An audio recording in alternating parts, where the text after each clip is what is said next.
সাবেক মন্ত্রী আনিসুল হক, দীপুমনি, রাশেদ খান মেনন, হাসানুল হক ইনু ও জুনায়েদ আহমেদ পলক সহ ১৬ জনকে নতুন মামলায় গ্রেফতার দেখানো হয়েছে।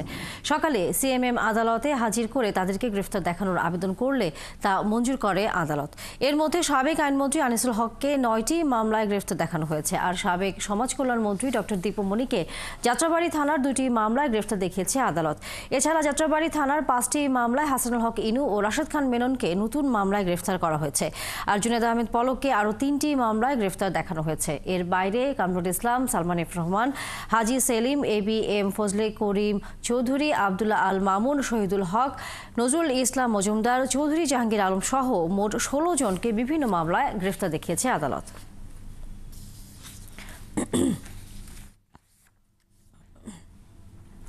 দর্শক, এ নিয়ে আরও খবর রাখতে চিফ জুডিশিয়াল ম্যাজিস্ট্রেট আদালত থেকে যুক্ত হচ্ছে সহকর্মী মাইনুল মারুফ। মাইনুল, আজকে যাদেরকে নিয়ে আসা হয়েছে, নতুন করে আমরা বলছিলাম যে ১৬ জনকে গ্রেফতার দেখানো হয়েছে নতুন মামলায়, সেই মামলাগুলো কি এবং একই সাথে আর কোনো আসামিকে আদালতে আজকে নিয়ে আসা হবে কিনা?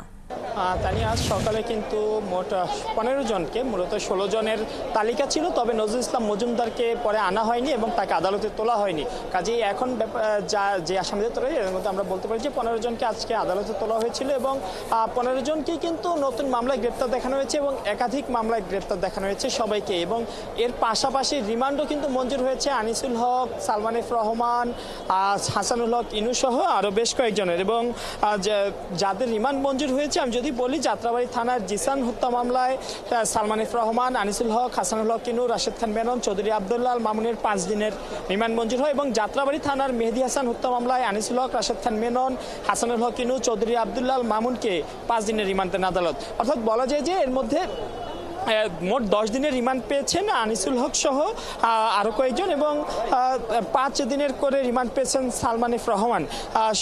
এছাড়া অন্যান্য যারা ছিলেন তাদের মধ্যে আমি যদি বলি, সালমান এফ রহমান, হাসানুল হক ইনু, আনিসুল হক, চৌধুরী আবদুল্লাহ মামুনের দুটি মামলায় ৫ দিন করে, অর্থাৎ মোট ১০ দিনের এই কয়েকজনের। এবং বাকিদের কিন্তু যারা ছিলেন তাদের কিন্তু ৫ দিন করে রিমান্ড মঞ্জুর হয়েছে।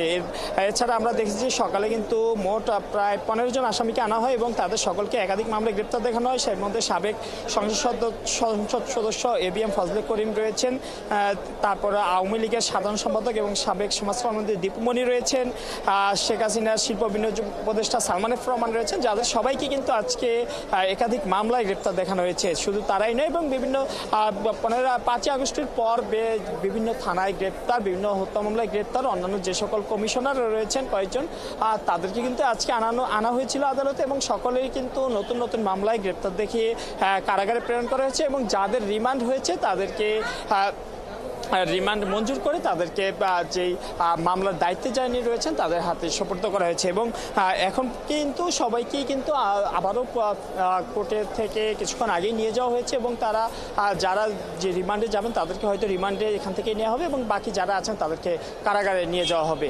এ ছিল আমার কাছে সিএমএম আদালত থেকে সর্বশেষ। অসংখ্য ধন্যবাদ মাইনুল মারুফ। আমরা নিশ্চয়ই আদালতের আরও খবর জানবার জন্য পরবর্তীতে ফিরে আসবো। দর্শক, সহকর্মী মাইনুল মারুফ ছিলেন এতক্ষণ আদালতের প্রাঙ্গণ থেকে।